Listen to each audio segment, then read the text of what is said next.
इंसान गलतियों का पुतला है। प्रत्येक व्यक्ति से अपने जीवन में अनगिनत गलतियां होती हैं, कभी जानबूझकर तो कभी अनजाने में। लेकिन जो व्यक्ति अपनी गलतियों को जीवन रहते सुधार लेता है वह तो इंसान कहलाता है।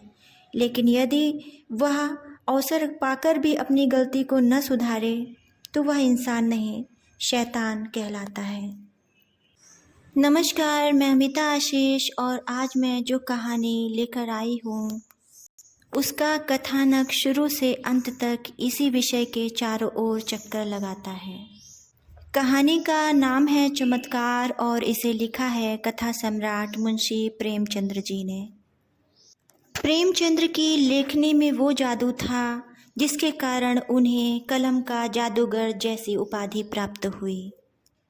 प्रेमचंद्र जी ने आम आदमी के जीवन को कहानियों में पिरोया और साधारण जनमानस के अंतर्मन को बहुत गहरे तक छुआ है। मनुष्य में मनुष्यता को बरकरार रखने की जद्दोजहद को दर्शाती उनकी कहानी चमत्कार। तो आइए सुनते हैं कहानी चमत्कार।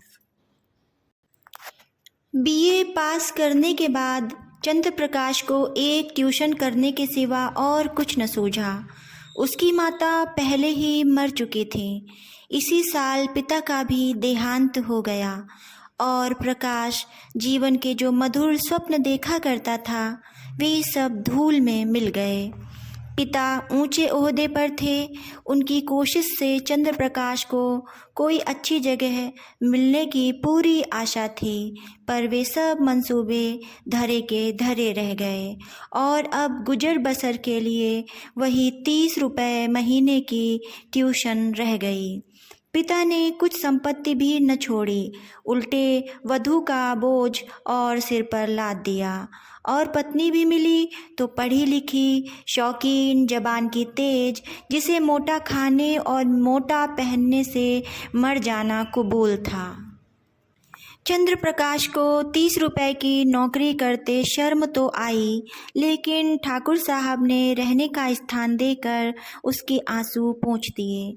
यह मकान ठाकुर साहब के मकान से बिल्कुल मिला हुआ था, पक्का, हवादार, साफ सुथरा और ज़रूरी सामान से लैस।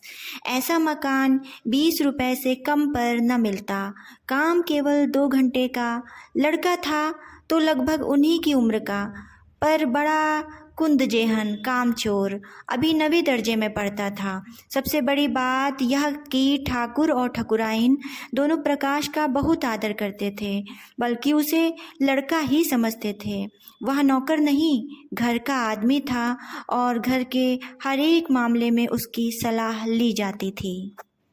ठाकुर साहब अंग्रेजी नहीं जानते थे। उनकी समझ में अंग्रेजी दा लौंडा भी उनसे ज़्यादा बुद्धिमान, चतुर और तजर्बेकार था। संध्या का समय था। प्रकाश ने अपने शिष्य वीरेंद्र को पढ़ाकर छड़ी उठाई तो ठकुराइन ने आकर कहा, अभी न जाओ बेटा, जरा मेरे साथ आओ, तुमसे कुछ सलाह करनी है। प्रकाश ने मन में सोचा, आज कैसी सलाह है, वीरेंद्र के सामने क्यों नहीं कहा। उसे भीतर ले जाकर रमा देवी ने कहा, तुम्हारी क्या सलाह है, वीरू को ब्याह दूं? एक बहुत अच्छे घर से संदेशा आया है। प्रकाश ने मुस्कुराकर कहा, यह तो वीरू बाबू से ही पूछिए। नहीं, मैं तुमसे पूछती हूँ। प्रकाश ने असमंजस में पढ़कर कहा, मैं इस विषय में क्या सलाह दे सकता हूँ।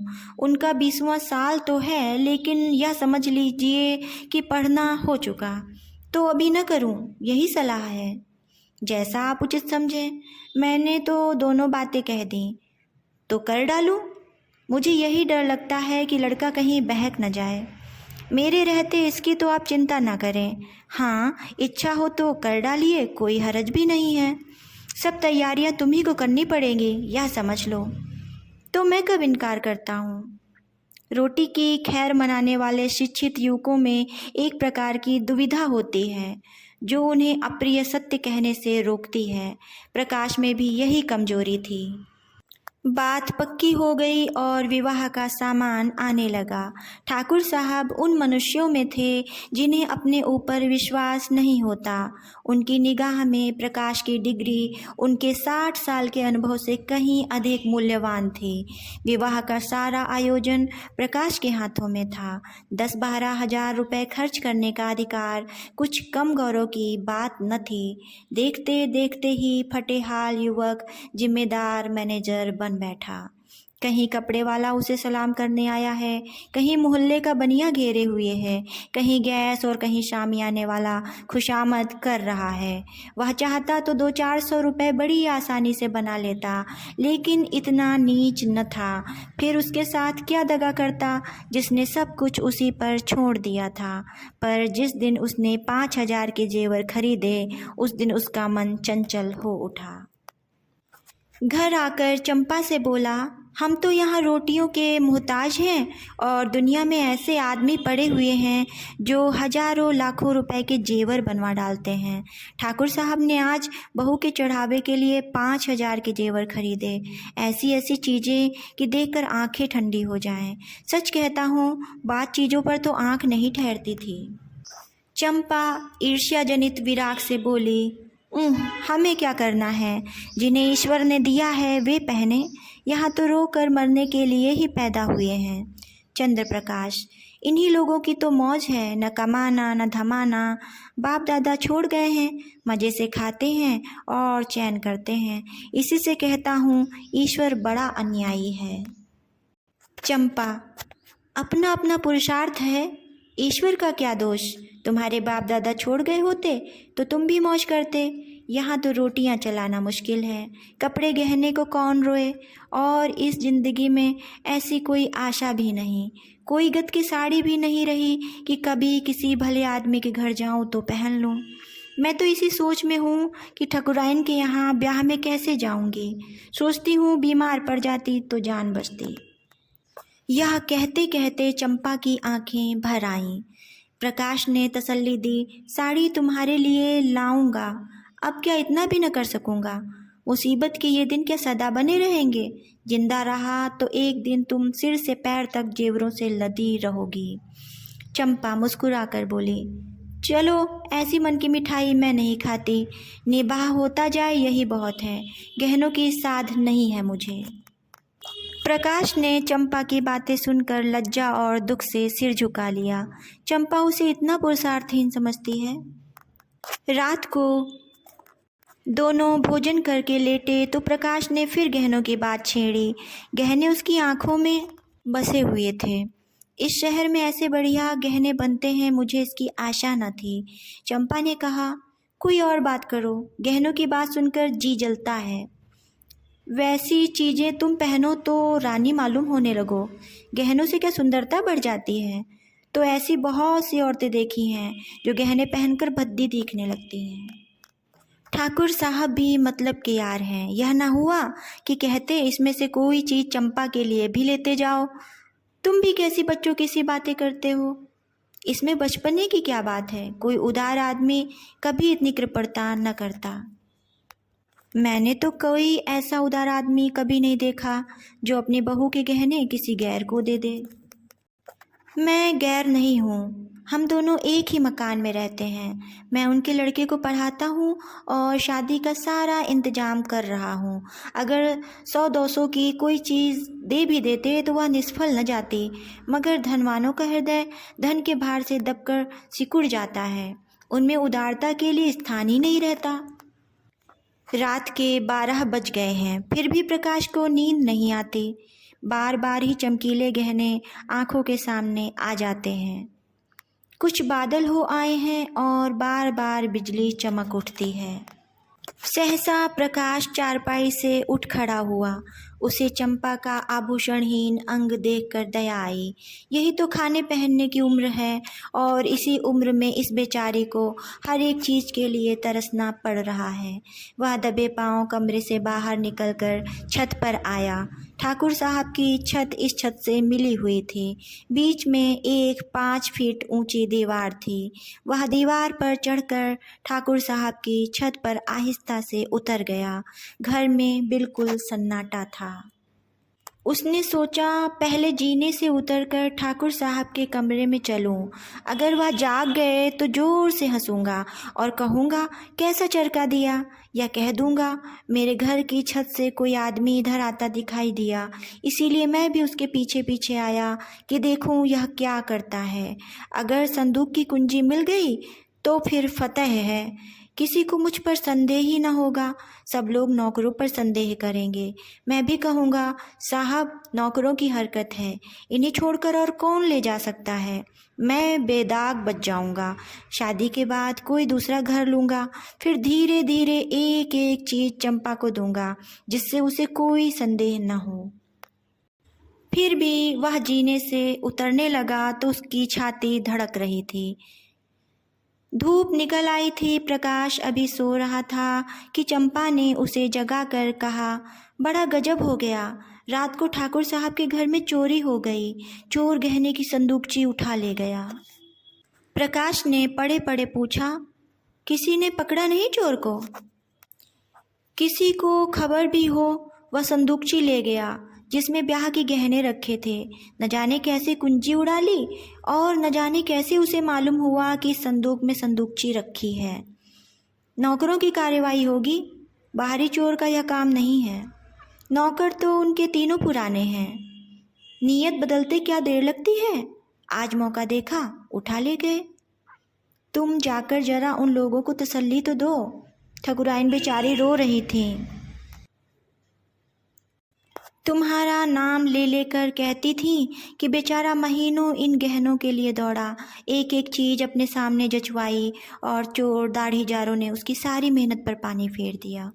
प्रकाश चटपट उठ बैठा और घबराता हुआ सा जाकर ठकुराइन से बोला, यह तो बड़ा अनर्थ हो गया माताजी, मुझसे तो अभी अभी चंपा ने कहा। ठाकुर साहब सिर पर हाथ रखे बैठे हुए थे। बोले, कहीं सेंध नहीं, कोई ताला नहीं टूटा, किसी दरवाजे की चूल नहीं उतरी, समझ में नहीं आता चोर आया किधर से। ठाकुराइन ने रोकर कहा, मैं तो लुट गई भैया, ब्याह सिर पर खड़ा है, कैसे क्या होगा भगवान। तुमने दौड़ धूप की थी, तब कहीं जाके चीज़ें आई थी, न जाने किस मनहूस सायत में लगन आई थी। प्रकाश ने ठाकुर साहब के कान में कहा, मुझे तो किसी नौकर की शरारत मालूम होती है। ठकुराइन ने विरोध किया, अरे नहीं भैया, नौकरों में ऐसा कोई नहीं, 10-10 हजार रुपए यूं ही ऊपर रखे रहते हैं, कभी एक पाई भी नहीं गई। ठाकुर साहब ने नाक सिकोड़कर कहा, तुम क्या जानो, आदमी का मन कितना जल्द बदल जाया करता है। जिसने अभी तक चोरी नहीं की वह कभी चोरी न करेगा, यह कोई नहीं कह सकता। मैं पुलिस में रिपोर्ट करूँगा और एक एक नौकर की तलाशी करवाऊँगा, कहीं माल उड़ा दिया होगा। जब पुलिस के जूते पड़ेंगे तो आप ही को भूलेंगे। प्रकाश ने पुलिस का घर में आना खतरनाक समझा, कहीं उन्हीं के घर में तलाशी ले ली तो अनर्थ ही हो जाए। बोले, पुलिस में रिपोर्ट करना और तहकीकात कराना व्यर्थ है, पुलिस माल तो न बरामद कर सकेगी। हाँ, नौकरों को मारपीट भले ही लेगी, कुछ नज़र भी उसे चाहिए, नहीं तो कोई दूसरा ही स्वांग खड़ा कर देगी। मेरी तो सलाह है कि एक एक नौकर को एकांत में बुलाकर पूछा जाए। ठाकुर साहब ने मुंह बनाकर कहा, तुम भी क्या बच्चों की सी बात करते हो प्रकाश बाबू, भला चोरी करने वाला अपने आप को भूलेगा। तुम मारपीट भी तो नहीं करते।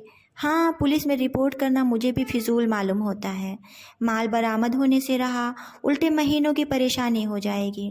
प्रकाश, लेकिन कुछ न कुछ तो करना ही पड़ेगा। ठाकुर, कोई लाभ नहीं। हाँ, अगर कोई खुफिया पुलिस हो जो चुपके पता लगावे तो अलबत्ता माल निकल आए, लेकिन यहाँ ऐसी पुलिस कहाँ, तकदीर ठोक कर बैठे रहो और क्या। प्रकाश, आप बैठे रहिए, लेकिन मैं बैठने वाला नहीं, मैं इन्हीं नौकरों के सामने चोर का नाम निकलवाऊंगा। ठकुराइन, नौकरों पर मुझे पूरा विश्वास है, किसी का नाम निकल भी आए तो मुझे संदेह ही रहेगा।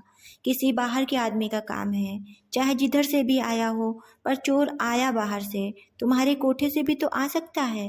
ठाकुर, हाँ, जरा अपने कोठे पर तो देखो, शायद कुछ निशान मिले, कल दरवाज़ा तो खुला नहीं रह गया। प्रकाश का दिल धड़कने लगा। बोला, मैं तो 10 बजे द्वार बंद कर लेता हूँ। हाँ, कोई पहले से मौका पाकर कोठे पर चला गया हो तो वहाँ छिपा बैठा रहा हो तो बात दूसरी है। तीनों आदमी छत पर गए तो बीच की मुंडेर पर किसी के पांव की रगड़ के निशान दिखाई दिए। जहां पर प्रकाश का पांव पड़ा था वहां का चूना लग जाने के कारण छत पर पांव का निशान पड़ गया था। प्रकाश की छत पर जाकर मुंडेर के दूसरी तरफ देखा तो वैसे ही निशान वहां भी दिखाई दिए। ठाकुर साहब सिर झुकाए खड़े थे, संकोच के मारे कुछ न कह सकते थे। प्रकाश ने उनके मन की बात खोल दी। इससे तो स्पष्ट होता है कि चोर मेरे ही घर से आया, अब तो कोई संदेह ही नहीं रहा। ठाकुर साहब ने कहा, हाँ मैं भी यही समझता हूँ, लेकिन इतना पता लग जाने से ही क्या होता है। माल तो जाना था सो चला गया। अब चलो आराम से बैठें, आज रुपए की कोई फिक्र करनी होगी। प्रकाश, मैं आज ही वह घर छोड़ दूंगा। ठाकुर, क्यों, इसमें तुम्हारा क्या दोष है? प्रकाश, आप कहें, लेकिन मैं समझता हूँ मेरे सिर बड़ा भारी अपराध लग गया। मेरा दरवाज़ा 9-10 बजे तक खुला ही रहता है। चोर ने रास्ता देख लिया, संभव है 2-4 दिन में फिर आ घुसे। घर में अकेली एक औरत सारे घर की निगरानी नहीं कर सकती। इधर वह तो रसोई में बैठी है, उधर कोई आदमी चुपके से ऊपर चढ़ जाए तो जरा सी भी आहट नहीं मिल सकती। मैं घूम घाम कर कभी 9 बजे आया, कभी 10 बजे, और शादी के दिनों में तो देर होती ही रहेगी। उधर का रास्ता बंद हो जाना चाहिए। मैं तो समझता हूँ इस चोरी की सारी जिम्मेदारी मेरे सिर है।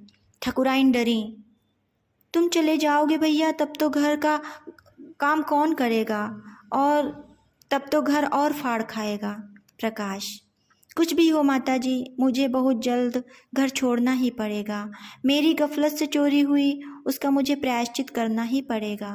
प्रकाश चला गया तो ठाकुर ने स्त्री से कहा, बड़ा लायक आदमी है ठकुराइन। क्या बात है, चोर उधर से आया, यही बात उसे लग गई। कहीं यह चोर को पकड़ पावे तो कच्चा ही खा जाए, मार ही डाले। देख लेना, कभी न कभी माल बरामद करेगा। अब इस घर में कदापि न रहेगा, कितना ही समझाओ। किराए के 20 रुपए और दे दूंगा। हमें किराया, हम किराया क्यों दें? वह आप ही घर छोड़ रहे हैं, हम तो कुछ नहीं कहते। किराया तो देना ही पड़ेगा, ऐसे आदमी के साथ कुछ बल भी खाना पड़े तो बुरा नहीं लगता। मैं तो समझती हूँ वह किराया लेंगे ही नहीं। 30 रुपए में गुजर भी तो ना होता होगा। प्रकाश ने उसी दिन वह घर छोड़ दिया। उस घर में रहने से जोखिम था, लेकिन जब तक शादी की धूमधाम रही प्रायः सारे दिन यही रहते थे। चंपा से कहा, एक सेठ जी के यहाँ 50 रुपये महीने का काम और मिल गया है, मगर वह रुपए मैं उन्हीं के पास जमा करता जाऊँगा। वह आमदनी केवल जेवरों में खर्च होगी, उनमें से एक पाई भी घर के खर्च में न आने दूंगा। चंपा खुशी के मारे फड़क उठी। पति प्रेम का यह परिचय पाकर उसने अपने भाग्य को सराहा। देवताओं में उसकी श्रद्धा और भी बढ़ गई। अब तक प्रकाश और चंपा के बीच में कोई पर्दा न था। प्रकाश के पास जो कुछ था वह चंपा का था। चंपा ही के पास उसके बक्से, संदूक, अलमारी की कुंजियां रहती थीं, मगर अब प्रकाश का एक संदूक हमेशा बंद रहता। उसकी कुंजी कहाँ है, इसका चंपा को पता नहीं। वह पूछती है, इस संदूक में क्या है, तो वह कह देते हैं, कुछ नहीं, पुरानी किताबें मारी मारी फिरती थी, उठा के संदूक में बंद कर दी हैं। चंपा को संदेह का कोई कारण न था। एक दिन चंपा पति को पान देने गई तो देखा वह उस संदूक को खोले हुए देख रहे हैं। उसे देखते ही उन्होंने संदूक को जल्दी से बंद कर दिया। उनका चेहरा जैसे फक हो गया। संदेह का अंकुर जमा, मगर पानी न पाकर सूख गया। चंपा किसी ऐसे कारण की कल्पना ही नहीं कर सकी जिससे संदेह को आश्रय मिलता, लेकिन 5,000 की संपत्ति को इस तरह छोड़ देना कि उसका ध्यान ही ना आवे, प्रकाश के लिए असंभव था। वह कहीं बाहर से आता तो एक बार संदूक अवश्य खोलता। एक दिन पड़ोस में चोरी हो गई। उस दिन से प्रकाश अपने कमरे में ही सोने लगा। आषाढ़ के दिन थे, उमस के मारे दम घुटता था। ऊपर का एक साफ सुथरा बरामदा था जो बरसात में सोने के लिए ही शायद बनाया गया था। चंपा ने कई बार ऊपर सोने के लिए कहा, पर प्रकाश न माना। अकेला घर कैसे छोड़ दे? चंपा ने कहा, चोरी ऐसों के यहाँ नहीं होती। चोर घर में कुछ देखकर ही जान खतरे में डालता है। यहाँ क्या रखा है? प्रकाश ने क्रोधित होकर कहा, कुछ नहीं है, बर्तन भाड़े तो हैं ही, गरीब के लिए अपनी हांडी ही बहुत है। एक दिन चंपा ने कमरे में झाड़ू लगाई तो संदूक को खिसकाकर दूसरी तरफ रख दिया। प्रकाश ने संदूक का स्थान बदला हुआ पाया तो सशंक होकर बोला, संदूक तुमने हटाया? यह पूछने की कोई बात न थी। झाड़ू लगाते वक्त प्रायः चीज़ें इधर उधर खिसक ही जाती हैं। बोली, मैं क्यों हटाने लगी? फिर किसने हटाया? मैं नहीं जानती। घर में तुम रहती हो, जानेगा कौन? अच्छा, अगर मैंने ही हटा दिया तो इसमें पूछने की क्या बात है? कुछ नहीं, यूं ही पूछता था। मगर जब तक संदूक खोलकर सब चीज़ें देख न ले, प्रकाश को चैन कहाँ। चंपा ज्यों ही भोजन पकाने लगी, उसने संदूक खोला और आभूषणों को देखने लगा। आज चंपा ने पकौड़ियाँ बनाई थीं। पकौड़ियाँ गरम गरम ही मज़ा देती हैं। प्रकाश को पकौड़ियाँ पसंद भी थीं। उसने थोड़ी सी पकौड़ियाँ एक तस्तरी में रखी और प्रकाश को देने लगी। प्रकाश ने उसको देखते ही संदूक धमाके से बंद कर दिया और ताला लगाकर उसे बहलाने के इरादे से बोला, तस्तरी में क्या लाई? अच्छा अच्छा, पकौड़ियाँ हैं। आज चंपा को संदेह हो गया। संदूक में क्या है यह देखने की उत्सुकता हुई। प्रकाश उसकी कुंजी कहीं छिपा कर रखता था। चंपा किसी तरह वह कुंजी उड़ा देने की चाल सोचने लगी। एक दिन एक बिसाती कुंजियों का गुच्छा बेचने आ निकला। चंपा ने उस ताले की कुंजी ले ली और संदूक खोल डाली। अरे, ये तो आभूषण है। उसने एक एक आभूषण को निकाल कर देखा। ये गहने कहाँ से आए? मुझसे कभी इनकी चर्चा नहीं की। सहसा उसके मन में भाव उठा, कहीं ये ठाकुर साहब के गहने तो नहीं हैं? चीज़ें वही थी जिनका वह बखान करते रहते थे। उसे अब कोई संदेह न रहा। लेकिन इतना घोर पतन, लज्जा और खेद से उसका सिर झुक गया। उसने तुरंत संदूक बंद कर दिया और चारपाई पर लेटकर सोचने लगी, इनकी इतनी हिम्मत पड़ी कैसे? यह दुर्भावना इनके मन में आई ही क्यों? मैंने तो कभी आभूषणों के लिए आग्रह नहीं किया। अगर आग्रह भी करती तो क्या इसका यह आशय था कि वह चोरी करके लाएं? चोरी आभूषणों के लिए इनका मन क्यों इतना दुर्बल हो गया? उसके जी में आया, इन गहनों को उठा ले और ठकुराइन के चरणों पर डाल दे। उनसे कहे, यह मत पूछिए ये गहने मेरे पास कैसे आए। आपकी चीज़ आपके पास आ गई, इसी से संतोष कर लीजिए। लेकिन परिणाम कितना भयंकर होगा, यह सोचकर वह चुप बैठी रही। उस दिन से चंपा कुछ उदास रहने लगी। प्रकाश से उसे वह प्रेम न रहा, न वह सम्मान भाव। बात बात पर तकरार होती। अभाव में जो परस्पर सद्भाव था वह गायब हो गया। तब एक दूसरे से दिल की बात कही जाती थी, भविष्य के मंसूबे बांधे जाते थे, आपस में सहानुभूति थी। अब दोनों ही दिलगीर रहते। कई कई दिनों तक आपस में एक बात भी न होती। कई महीने गुजर गए। शहर के एक बैंक में असिस्टेंट मैनेजर की जगह खाली हुई। प्रकाश ने अर्थशास्त्र पढ़ा था, लेकिन शर्त यह थी कि नगद 10,000 की जमानत दाखिल की जाए। इतनी बड़ी रकम कहाँ से आवे? प्रकाश तड़प तड़प कर रह जाता था। एक दिन ठाकुर साहब से इस विषय में बात चल पड़ी। ठाकुर साहब ने कहा, तुम क्यों नहीं दरख्वास्त भेजते? प्रकाश ने सिर झुकाकर कहा, 10,000 की नकद जमानत मांगते हैं, मेरे पास रुपए कहाँ रखे हैं? अजी, तुम दरख्वास्त तो दो। अगर सारी बातें तय हो जाएं तो जमानत भी दे दी जाएगी, इसकी चिंता न करो।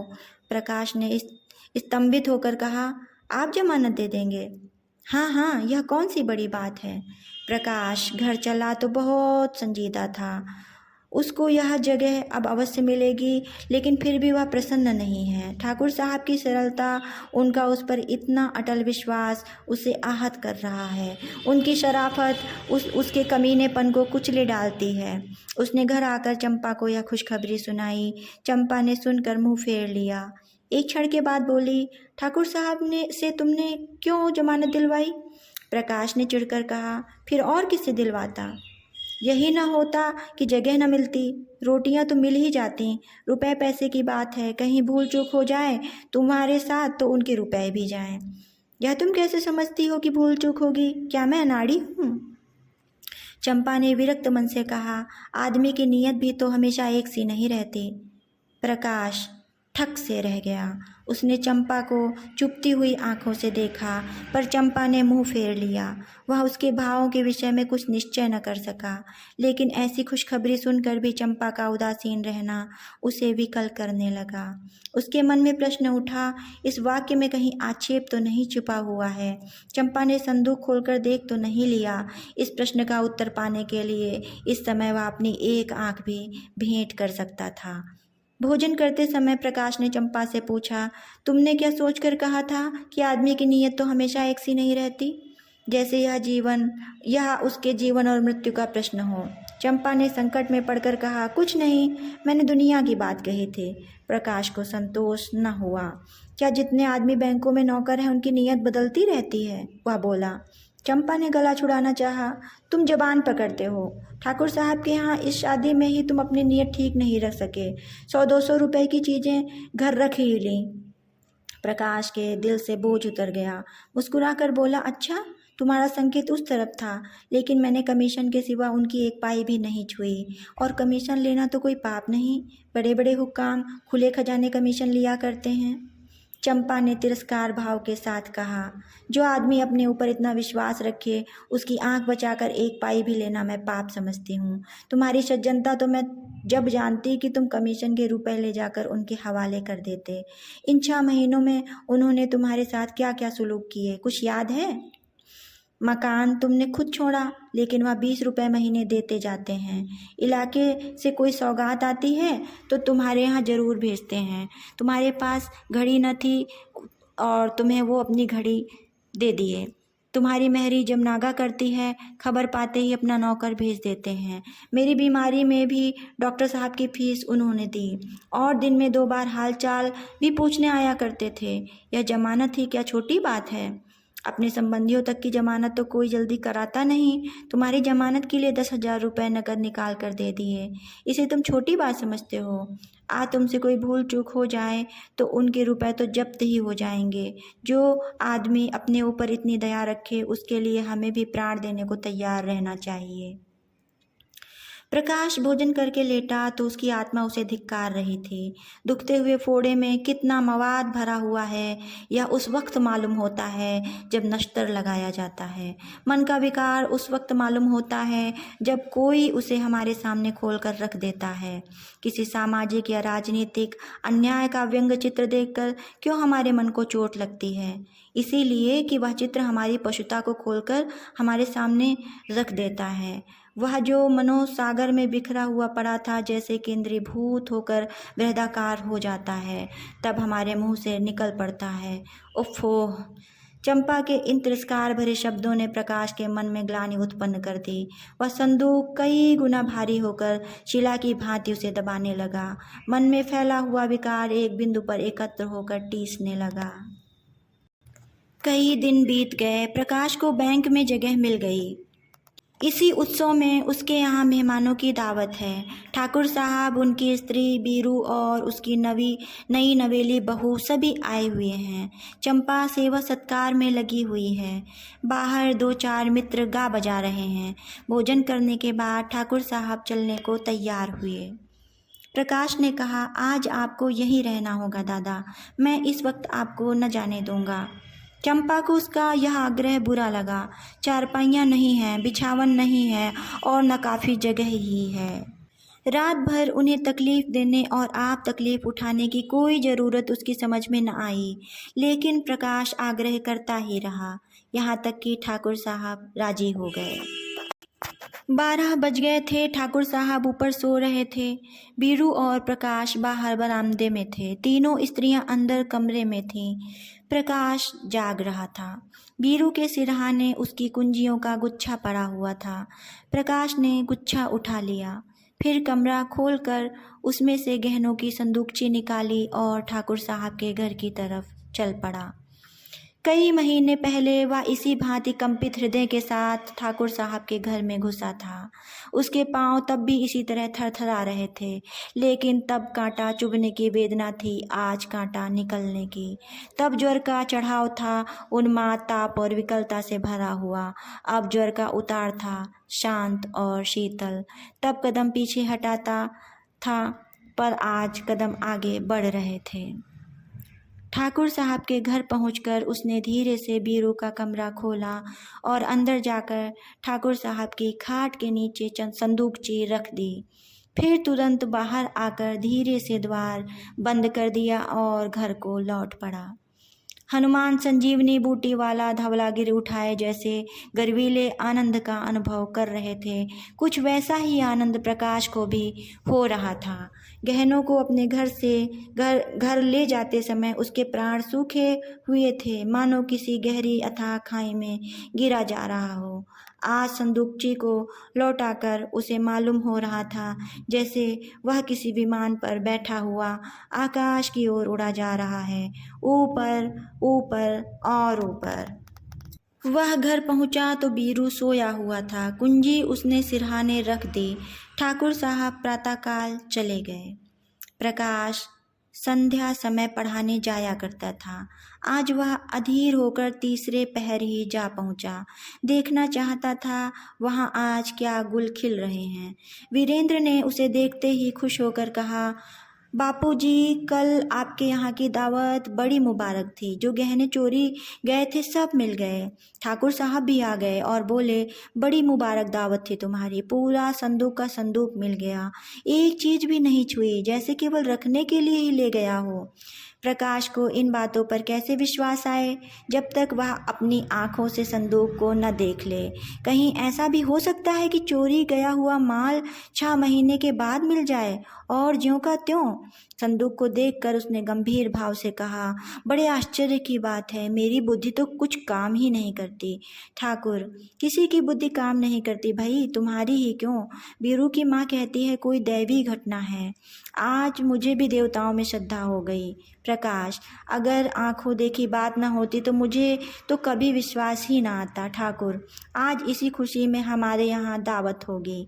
प्रकाश, आपने कोई अनुष्ठान तो नहीं कराया था। ठाकुर, अनुष्ठान तो 20 ही करवाए थे। प्रकाश, बस तो यह अनुष्ठान की ही करामात है। घर लौटकर प्रकाश ने चंपा को यह खबर सुनाई तो वह दौड़कर उसके गले से चिपट गई और न जाने क्यों रोने लगी, जैसे उसका बिछुड़ा हुआ पति बहुत दिनों के बाद घर आ गया हो। प्रकाश ने कहा, आज उनके यहाँ हमारी दावत है। मैं कल 1000 कंगलों को भोजन कराऊंगी। तुम तो सैकड़ों का खर्च बतला रही हो।